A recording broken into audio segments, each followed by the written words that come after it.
Hello and welcome to Culture Hour Abridged, a series of podcasts discussing a variety of cultural topics. In this week's episode, we will discuss art and arts policy. My name is Tim Lazinski, and I'll be talking with Dominic Smith and Emilia Telese. If you could just give me a short introduction to yourselves, that would be great. I'm an artist and broadcaster. I'm originally from Italy, but I've lived in the UK for the past 20 years. At the moment, I'm living between Italy, Iceland and the UK. I'm also preparing a PhD in cultural policy at the University of Loughborough, and the subject is the artist as entrepreneur. Okay, and Dominic, if you just give a short introduction to yourself. I'm an artist, a curator. I get involved in research and writing and talking, and I generally try to make interesting things happen in the arts. So the topic on our schedule today is to discuss what should art be and what can it be. So it's not as simple as saying the dictionary defines this or this funding body defines art as being this. But when I used to teach communication theory, and I would say, look, everything that you see has been designed for a particular purpose. And so it's not an accident when you see an advert in a magazine or when you see a chair. It's designed to do what it does, and the chair invites you to sit in it. Which is why it's really frustrating when you go into stately homes and they're like, don't sit in the chair. They sort of like have these tiny little braided cords that they've put neatly over the arms and say, don't sit in this. And so to that point, has the function of an artifact lost its functionality as an object to use because of the requirement from either the institution or because of its rarity and its value, not just monetarily, but value in it's not just a chair to sit on, but it's a chair to go, those chairs once were made. So that nice chair made for its beauty will be lost if we use it for the thing it needs to be used for as its function. And where do we draw the line between that's a useful thing or it's a pretty thing? Can I express my opinion in this? There's a professor of design at the Fine Arts Academy in Florence, which I went to until 1996, Edoardo Malagigi, and he's one of the most recognized furniture designers in the UK, especially for Montessori schools that are special education institutions for children from 2 till the end of primary school. And he's an artist as well, but he also is a designer, and he has a brilliant definition of art as opposed to design, because he does both. So he does both the chair and both the sculpture of the chair, and one of them is design, the other one is art. So when he expresses what he thinks art is, he usually says the difference between art and design is that art provides questions and design provides answers. So in a way, the answer to a problem can be provided with design or other things, but one of them is design of, how do I sit without falling over? Then you make a chair that doesn't fall over. And art is something that stimulates the mind to ask itself things. So to question the status quo, or to question the way of thinking so far. But also, I believe that all meaningful art makes you think, and all meaningful art provides you with a point of view that you may or may not agree, but nevertheless is something that makes you ask yourself something. And so it's a food for thought in a way. Okay, so is that its primary function, to challenge the mind of the I wouldn't want to use the word observer because you can have audio art, but so whoever is participating in the art moment. Or witnessing. Witnessing. Oh, okay. So whoever's witnessing the art. Well done. Thanks, Dom. Thanks. It's all right. So whoever's witnessing the art, if the art is effective, the more effective art will more effectively challenge the mind of the witness. Yeah, but then it comes down to the intentions of the artist as well. And kind of before I go any further, I'd kind of like to say that you can't fully define art's purpose, and we would it would take longer than half an hour. Oh yes, definitely. Now, so we're not going to get this right. No, so this is kind of more of a discussion, isn't it? On the we're never going to conclude. Yeah, that's okay. I just wanted to be clear. I think the reason for the starting point, really, in all of these discussions, will be to try and to really mull over why do we feel the need even to define these things. Like the Arts Council they have to measure it, and that so those parameters have to be provided, and I would like to have conversations where we actually go, where are those parameters really, if even there are any. Well, I mean, what I was going to say is it kind of depends on the intentions of the artist as well. I mean, there's this term criticality that gets used a lot as well. You know, have I been critical enough in my intentions? Have I really thought this through? Am I interrogating my subject matter and all of that? And then there's the artist who will kind of work. I heard a term recently that I really liked, which was working faster than the speed of doubt. And that is to just kind of get stuff done, because a lot of artists are kinetic and learn through their actions, and the work progresses in stages. It's not like they sit in a loft for 10 years and then emerge into the light with a single masterpiece. You know, work begats work, and I just struggle to define its purpose, because I guess as somebody who has a practice and has had a practice for 20 years, I'm still 100% unsure of my purpose in the world. But what I've learned to do is just be quite relaxed about that and do it anyways. So, Amelia, Dominic's saying it's all about the artist's intent. What is your intent with your art?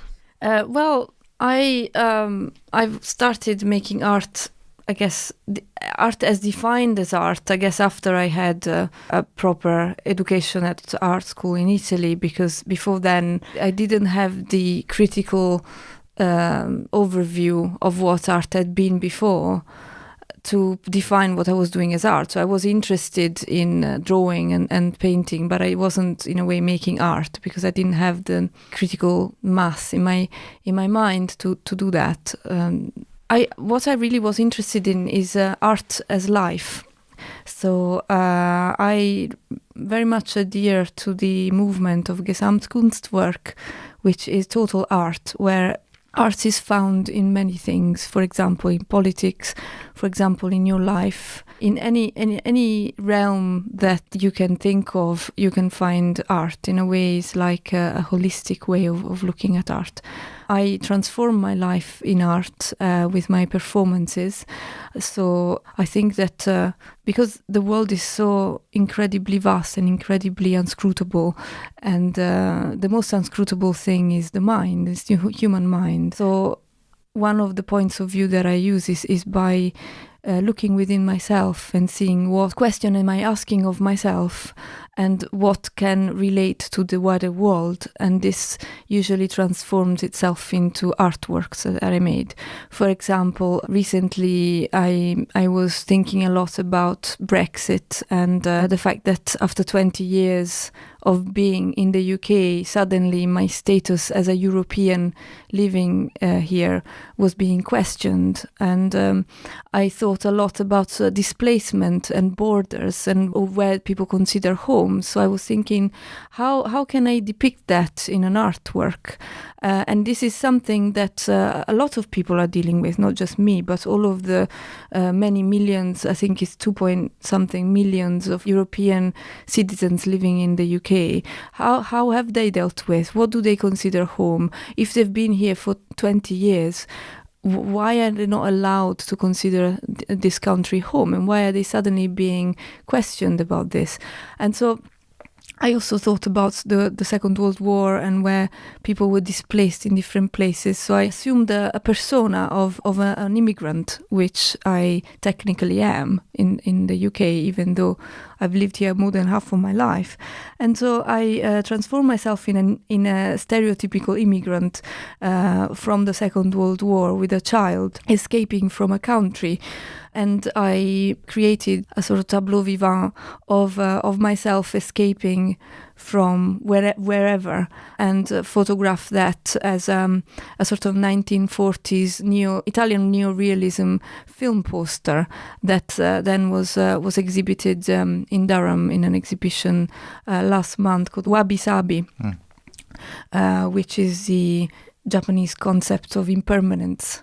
And to me, that was really responding to that theme of knowing that everything is transient. And so the transience is also the place where we consider home. So this is an example of what what my thought processes are for making an artwork. And I've done most of my artwork in this way. So I reflected upon my life and thought about what relates to the wider world and how can I express that in a vision, in something visual. And if even just one person thinks about my work and reflects upon their life, then I think I've accomplished something as an artist, because I don't personally do it just for myself. I do it with the public, so with the public in mind. So I want to confront myself with the people who are seeing what I do. To me, that's extremely important, because otherwise the work is irrelevant. Otherwise, you're doing art therapy, not art. So I really like to confront myself with the public, and that means exhibiting it as much as possible and making sure that you create a debate. This is what to me is art. I think that rings a bit true with what you were saying about work, at the speed of doubt. Faster than the speed of doubt, rather, yeah. So you're talking about working faster than the speed of doubt, and I hear that and think it's about not second-guessing oneself, about not thinking, should I do that, no, just do it. Just do it. You'll know when you've made good work, is the thing. Yeah, so you don't need to go, should I keep going? I guess my professional creative practice, for the most part, has been very corporate, very not art for its own sake, very not about exhibiting, but it's been about communicating a message. I sell out all the time. I literally, my time is available for hire, and I do it, and I run a business. And if I didn't do that, then I couldn't live. I want nice things, and I want nice computers, and I need nice computers to do the nice things I want to do. Yeah, it's not even about nice things. It's about being valued for your work as well, And that's what money's a great measure of value, I guess. And yeah, I mean, when I say nice things, I mean like if I need a nice new camera, then the nicest cameras are always the most expensive ones. And so priority wise, my priority is obviously the next thing I want to own is the thing that will get me. It's a tool to make me able to go and do this project. And my projects are driven by client work, but also driven by personal impetus. So I have a certain set of goals that I want to achieve. Does your art practice rely on that sort of mentality? Or have you in the past thought, well, I've got this budget, we're limited to this? Or do you look at it and go, here's the thing I want to do. Let's go and get a budget, get a grant, and ask for the thing we need, and in order that we can do what we want to do, and the vision is there? Or do you limit your vision to the budget you've got in order to be more realistic about it? I think it depends. It depends on what exactly you want to do, because, for example, I have a series of lines of research that I'm working on that can be 2 or 3 subjects, and in these 2 or 3 subjects there are projects that I can do and projects that I want to do. So I guess my priority is to think about what I want to do next, and then starting from the product in a way, then I raise the money that I need. So I start with the product, the finished product. That could be an installation, could be a performance, or could be anything else that I want to do. I make a budget, and then I see how much I have available in assets in terms of support from other artists or support in kind from businesses or anything like that, money and so on. And then the shortfall of how much I need, I think about it, and I think, is this fundraisable? And if it is fundraisable, who should I go to? So I have a tailor-made approach to fundraising, which is not based on, okay, what are the funds available, what can I apply for, and then with that money, what do I do? No, I start from the finished product, and then I think what is the most likely outlet of this. And then I think that this way, what happens is that you first of all, you research the most feasible option, and also you research the option that could be more relevant to the work. So, for example, I want to do an artwork about, I don't know, heart disease. So I contact maybe a number of charities that deal with physical conditions and see if they offer any grants. Or, so I start from the actual thing that I want to make, and then I see what is the best person or business or organization that can make that happen for me. Okay, so you go with your idea. Yes. And don't starts from the idea. What about yourself, Dominic? I kind of work at different in layers, I guess.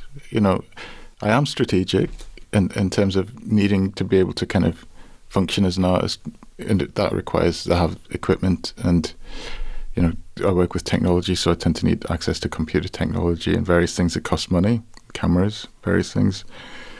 And I do apply for commissions, and whenever you apply for a commission, that's not 100% your agenda anymore. You're kind of agreeing to be part of somebody else's agenda a lot of the time.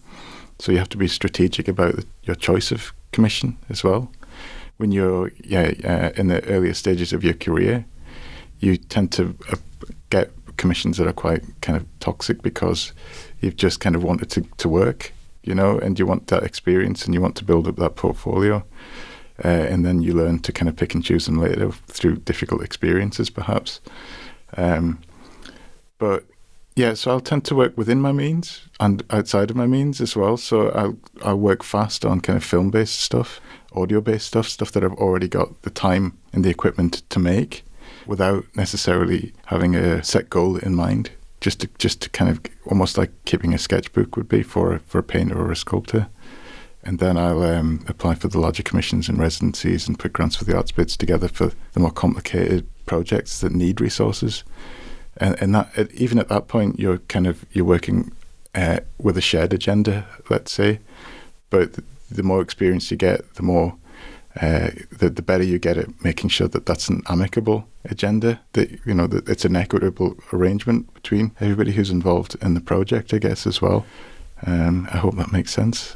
Yeah, I think it does. I mean, your experience, it sounds more like my approach and my business experience as well, where you start out just looking for any clients. If you start a business, the first thing you're doing is setting your stall out and saying, does anyone want to pay me to do something? Yeah. And then eventually you realize, not only, because I've realized this in my own business, where it was like, I'll do anything, creative, digital, media, I'll do it all. Just tell me what you want and I'll do it. One of the problems with that is that it's really scattergun. So no one really knows what you do. It's like, what do you do? And it's like, well, I kind of do everything. Whereas in the last, it's taken 5 years, I guess, to realize, I do these 4 things. I do audio, video, animation, and interactive stuff. Yeah. But of course, everything I've just listed there is the reason why I need to make a significant amount of turnover in order to achieve the equipment. And so there are some grants for businesses in digital creative, but the need for grants is obviously higher in art because it's very difficult to experiment. As you've said, you want to experiment like that. Yeah. It's difficult to experiment on someone else's dime. Well, there's a crisis at the minute. You can tell there's a crisis by the language that's being used, like the terms like innovation. Everybody, the government wanting the arts to, innovate business and innovate industry, and that's not necessarily what the people who work in the arts got into the arts to do. And there's the idea of being useful is coming into the agenda. Is this art useful? And now I'm starting to see from the other side of the camp, the artist side, the term expanded being used a lot. This is expanded journalism. This is expanded radio. I'm guilty, expanded studio practice. And it kind of comes from Youngblood's expanded cinema writings in the kind of 60s. And, there's this idea that then permeated into expanded cinema movement. So that's where they borrowed the term expanded from. But it almost feels like that's in response to this lack of understanding of the arts and this desire for it to make money and to fuel industry. And kind of when I think about that, despite being involved in it and being involved in projects that are doing just that, I still have to question it all the time. And because when you're an artist, you've got your name and your reputation, and you can't limit that in the same way as you can a company. You've got to make sure that you maintain your integrity, because you only get to lose it once. I completely agree with that. I also think that whenever there's a slump in funds, government funds for arts, then the instrumentalization of art takes place even more than it was before. And so they need to justify the art spend by saying, oh, this is useful. This is something that can fill a gap in, community needs and so on. And I think that that's when there is less money available for example, pure experimentation. And so I think it's really important to relate this to the context where we are now, post-economic crisis of 2008, 2009. And so it's really interesting to see that, because of course this is very different from times where there was money more money around, and therefore as an artist you could even apply for example, research and development, and now it's almost impossible to have any grants for that. So it's a sort of project economy where you have to have a project that you're already doing. So the experimentation happens in your own time. So the important thing is to make sure that as an artist you get a proper payment for whatever you are doing as projects, because what I normally do is I reinvest part of my fees to research for my future projects, because nobody else is giving me that money. So I invest the money in myself, as well as obviously using it as a salary to live. Because then that allows me to say, okay, I will pay myself 3 days this month to research what I'm doing next.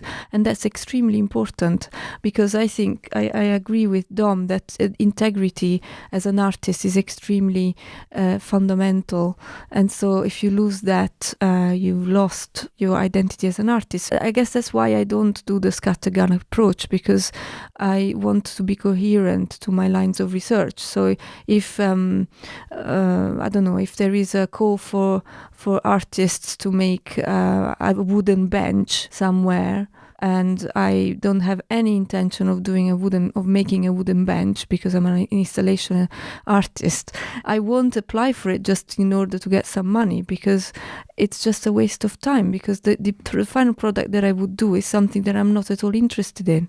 So I would prefer to wait for the right opportunity to fund what I actually want to do and do other unrelated work in the meantime, than sticking myself in an art project that I don't believe in. Yeah, I think it's quite interesting because you referenced research and development, and in recent years there's literally more funding and tax breaks for research and development, but in innovation and engineering and science, technology, and not in the arts. And interestingly, that's not talked about a lot. You don't hear many voices in the public sphere criticizing this. The voices you hear are the ones saying, oh, we need more science, technology and maths. And while those are great things, have you found, Emilia, that there's a value in your art that transcends funding, but actually is met by not necessarily financial value, but do you find satisfaction in the way your art and your practice is responded to? It's a hard question to answer. The main thing that I'm interested in is interaction with the public, with the issues that I talk about in my work. I strongly believe that artists have the right to be paid for what they do. I've taken part in lots of campaigns in the past. The Paying Artist campaign is one of them, by the A&D Artist Information Company, which I've been involved in since 2001. And I'm doing a PhD at the moment about the idea of the artist as an entrepreneur, which means to me the idea that being an artist is a profession. To me, being an artist is not something that you do as a hobby.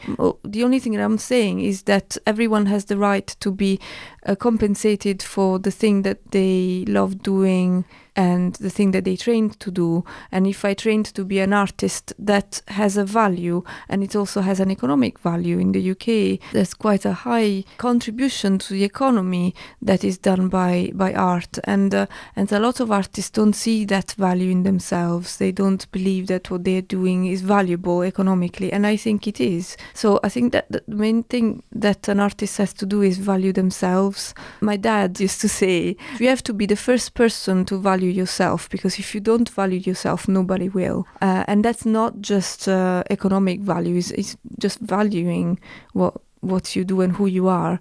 And I guess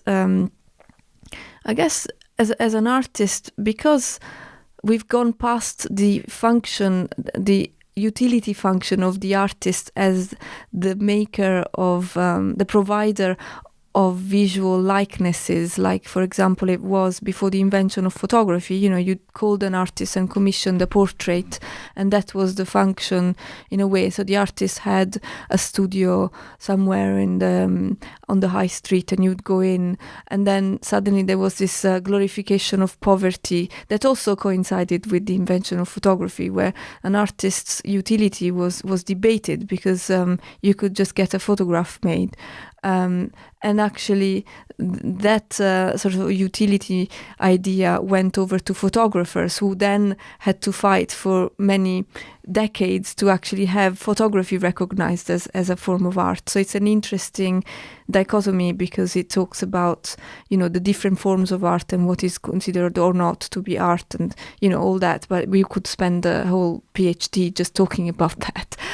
But what I'm saying is that it's not just about the utility of being an artist. It's about the fact that it's a legitimate profession, and therefore, if it is a legitimate profession, when you are an artist, there's no shame. There should be no shame in making a living out of it. We are running out of time. So I would like to just ask a final question, which is, where do you see your practice and the kind of practice you do? Where do you see that fitting in with the future in terms of being valued? What's your hopes? I haven't got high hopes, actually. Tell me about your low hopes. Well, it's kind of the last few years kind of in politics has been kind of mildly terrifying. And a lot of the work that I'm making at the minute relates to my value as an artist, actually. It's almost like examining that from a critical position. And the last few pieces of work I've made have been artworks that have got embedded Bitcoin miners in them, and they're aware of the audience's attention. And so when somebody's standing in front of my artwork, it's mining its own currency. So often these days you'll exhibit in a gallery and not even be paid an exhibition fee. So the work that I'm making mines the gallery's resources, its electricity, its internet network, and undermines that process to pay me. So my artwork, once it's installed, pays me independently of anything else. So it's a nihilistic statement. I'm not even going to deny that, and that's not my normal position in my artwork. The lines between my kind of artistic practice and my curatorial practice are blurring more than they ever have. I've always tried to be hygienic and keep them separate, but increasingly I'm finding it hard to, as I'm kind of realizing that audience attention in exhibitions, when you're a curator, has a value because you're reporting to funders and all of that. So that person who walks into that gallery and looks at that work is valuable to you. You mean they're a bum on a seat or a tick in a box? Not as crass as that, perhaps, but it's still that attention. The audience's attention has an intrinsic value to the artist and the curator, and it's an exploration of that. So it's not finished. It's a developing idea, and it could go in one or two directions. It could take a positive turn in terms of the work that's delivered once somebody's paying attention to it, or it could take an increasingly nihilistic turn, which I'm having that internal kind of debate, that inner conflict about where to go next with it. And increasingly there are a few artists making work around currency and cryptocurrency that's quite interesting, and there are the two camps. So there are the camps that are using the technology of the blockchain to develop interesting work, like poetic work. There are artists who are using it as a measurement. So there's a guy who did a piece where if you breathe into this apparatus, it mines currency. So, and there's another one that mines currency according to the kind of heat from your own body. So it's looking at like an almost like Matrix-like scenario when human beings are just you're just commodified in that extreme. And it's an artwork because it's problematizing and it's creating debate around that. It's not necessarily mine or these other people's final work or their masterpiece work, but it's going in that direction. It's going somewhere interesting with that.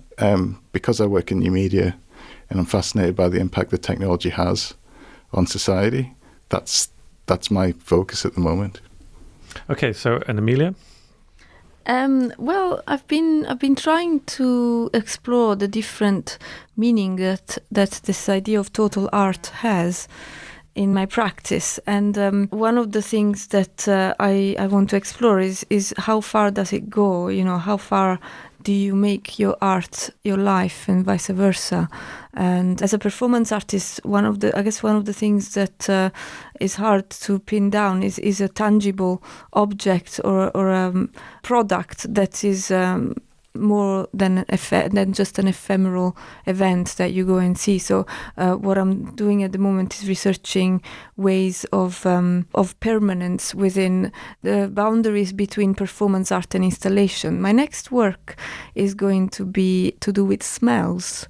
I'm experimenting with all of the senses, and I'm preparing an exhibition in Leeds that has to do with our sense of smell and looks at the smell as part of an artwork, in that it's the only sense in our body that is directly connected to our limbic system and to our brain. So I'm preparing a very large-scale work which uses smell technology to create memories associated with what you look at. And I'm really interested in the boundaries between our bodies and our perception to do with who we are and what we stand for. So that's what I'm working on at the moment. I have a book coming out at the end of the year, which is a compendium of 20 years of my performances. And it's also a way for me to look at the different strands of the research that I've been doing, which has been spanning quite a lot of different subjects. And so I'm interested in a way, a bit like linked to the idea of the Matrix, of the body serving the art idea, but more in a very carnal way. So using all senses: touch, smell, sight, taste. Mm-hmm. And so hearing, of course, because I have a past in making work using sound as well. So my next work is to do with our nose and what the nose can concoct in our minds. And it's a very primordial way of working for me, because our nose is the first thing that we develop as we are born.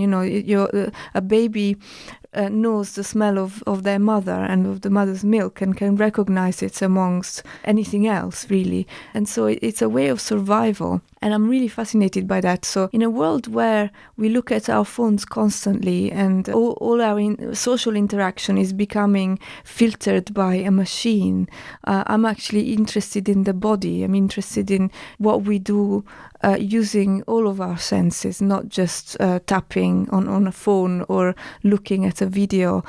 So I really, really think that art is the only medium that can do this, because it's the only way that you can directly interact with all the senses. I mean, of course, another one is food. So, art and food. I'm Italian, so I like both. Okay, well, thank you very much. It's been good talking to you. Thank you, Dom, and thank you, Amelia. And thank you, Tim. Thank you. What we need to do now is introduce you, because I didn't do it. I was like, I need two things. I need a clock and a list. I need the speaking clock. Yeah, okay, so... what's this program called? Culture Hour Abridged. Is it more than an hour? No, well, because we're not going to be an hour. No, I know. There's a lot of stuff is going to get cut. So, yeah. So no, I want to do like a take on what I used to do as a speaking. Yeah, go ahead and do it. At Culture... sorry, let me remove my Italian accent. At Culture Hour Abridged, it's 4:00